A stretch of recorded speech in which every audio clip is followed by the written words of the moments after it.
Hey, welcome back. Today is April 4th, Saturday, and on this post, I'll be telling you about the overall crypto markets, which includes Bitcoin dominance and Bitcoin price action, and see how they could potentially affect the overall altcoin markets.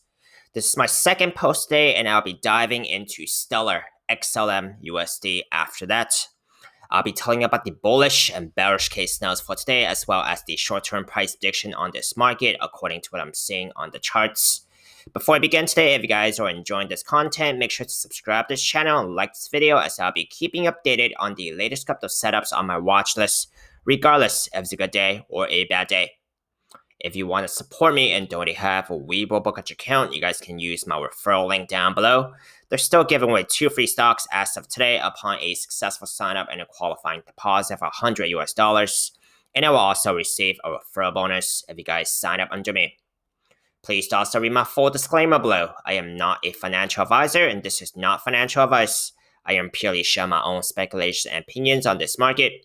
I cannot tell you the future, and you should always do your own due diligence before trading or investing in this market, as extremely risky and volatile. If you have any questions or comments, please do only leave them in the comment section below, but I'll try my best to get to as many of them as possible. Now, see what has gone on since my earlier post today. Today we do have Bitcoin dominance. I'm looking into Bitcoin dominance because it tells me what the money could be trending into. Would it be Bitcoin, altcoins, or neither?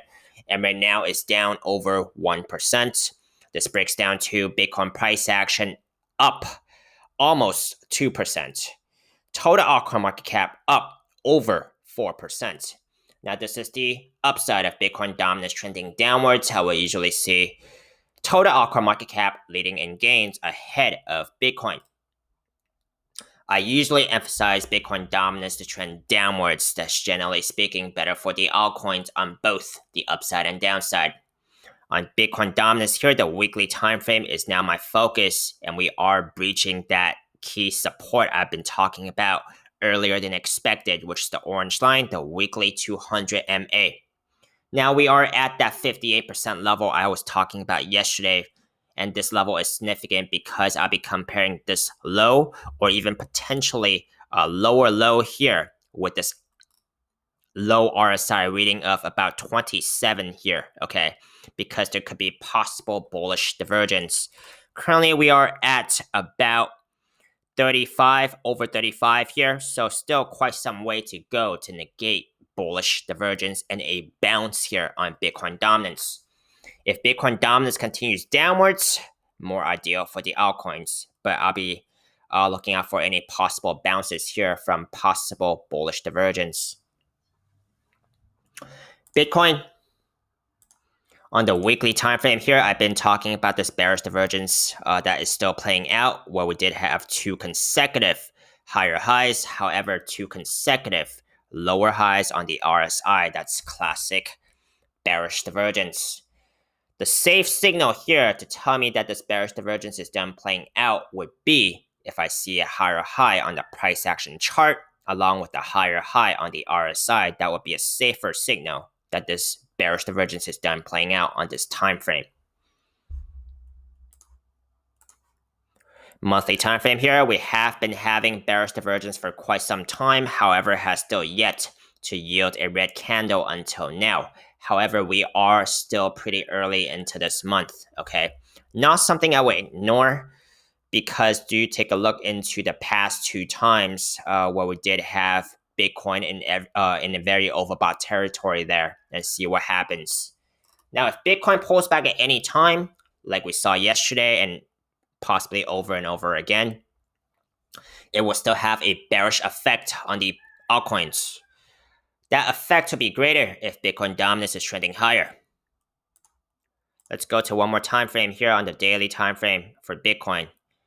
Key resistance right now about 60K. Right after that would be about 62K, slightly under. Key support here, the daily 21 MA, which is the blue line. If that does not hold, I'll be looking at the daily 50 MA and seeing if that holds, the white line. Let's go over to Stellar. See what has gone on in here. Let's take a look from the monthly time frame down to the daily and see if we have any overbought RSI readings or possible bearish divergence scenarios. Monthly time frame here, we're currently about 76 here, so in slight overbought territory. That's 76 out of 100. Weekly time frame, we are currently at about 67. Not in overbought territory right now, and if the price action was to make a new high here, it does need to beat the last RSI reading of about 85 here to negate bearish divergence. 3-day time frame here, we're currently about 60, so not in overbought territory as well. Price action did have bearish divergence here, okay, comparing this higher high with this high. However, lower highs on the RSI, price action did come down to my conservative estimate initially, which is the 3-day 21 MA. Even breached it a little bit, okay, before rebounding back up. Now, if the price action was to make a higher high here, it does need to beat the last RSI reading of about over 77 to negate bearish divergence on this time frame. Daily, we're about 55, so not in overbought territory as well. Very similar thing could be said about possible bearish divergence here. It does need to beat the last RSI reading of 85 if the price action was to make a higher high here on this time frame. Let's go to the 3-day time frame where I have been pointing out a symmetrical triangle pattern possibility.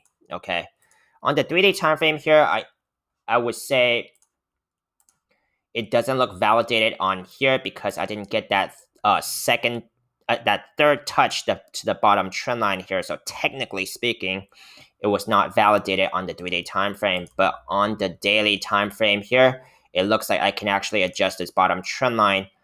So I can actually just say that it is technically validated, at least on a higher time frame here. Okay. At least for this pattern on a higher time frame as well. So let's take a measure target here. I will still use the measure target with the, let me use the daily time frame because we do have it validated on a daily time frame. So I want to be consistent here. Okay. Measure target, which I would not take into consideration of this pattern above the candles here above the pattern here. Okay. So measure target right now, adjusted for this breakout point, will give me about 64 cents there. Now, measure targets are theoretical approximate targets only, may actually be different in real life price action, more or less. Okay. Looks like the price action has broken above the pattern already. Now, symmetrical triangle patterns, according to Thomas Bukowski and his website, it is a 60% chance of it breaking to the upside. Price action broke to the upside. And it's getting resistance from this about 45 cents fit level area here. Now, let's take a look into some of the key supports and resistances relevant to this price action right now. Okay. Now that price action looks like it's retesting this breakout point, okay, or this pattern here, this top trend line. The key resistance right now will be the daily 50 MA, the white line. Next up would be about the 45 cents fit level area. Let's see what the 3-day 21 MA is right now. We're actually above that right now, okay. So we have about 2 more days until this candle close on top of the 3-day time frame here. Okay, let's see if we can actually get it close and staying close above the 3-day 21 MA. So daily 50 MA, and then followed by 45 cents fib level area. And then I can refer to this group of wicks right here from about 50 cents to even about 55 cents here. So quite a bit of past trading resistance here to refer to, as those could be points of rejection now. Again, about 57 cents to about 60 cents there from 2 candles indicating past resistance as well. Those are going to be the key resistances relevant to this price action right now. Key support, daily 21 MA, the blue line, which is right underneath the price action, and we do have a close above that. The 3-day 21 MA, it depends on if we actually do get a close on top of it, this moving average. Otherwise, I would not consider it as support for now still. So after the daily 21 MA will be about the 40 cents fib level area, okay? If that does not hold and somehow price action does start reversing, I could potentially be looking at the 30 cents fib level area before the weekly 21 MA. Now let's take a look into the bullish and bearish case scenarios here. Bullish case scenario, price action continues this breakout. The immediate resistance right here is the daily 50 MA. Get it close above the daily 50 MA, and then the next level of key resistance would be about the 45 cents fib level area.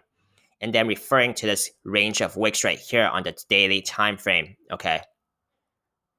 And then this last group of wicks right here before the measured targets.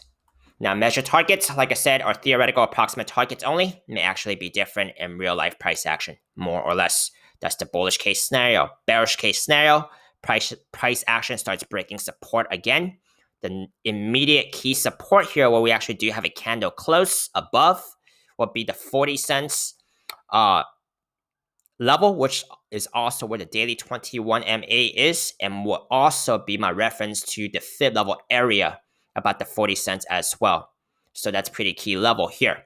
If the 40 cents fib level area and the daily 21 MA does not hold, I could potentially be looking at about the 30 cents fib level area, as the weekly 21 MA is actually below that as of the snapshot. Now, these are my bullish and bearish case scenarios for today. Let me know if you found it helpful. Give me a thumbs up if you did. Let me know your agreements, disagreements, feedback. I'd love to hear them. Hope you manage your risk carefully, and if you would like to see any more of my most recently uploaded videos on YouTube, you guys can check out my links up here on YouTube. See you next time.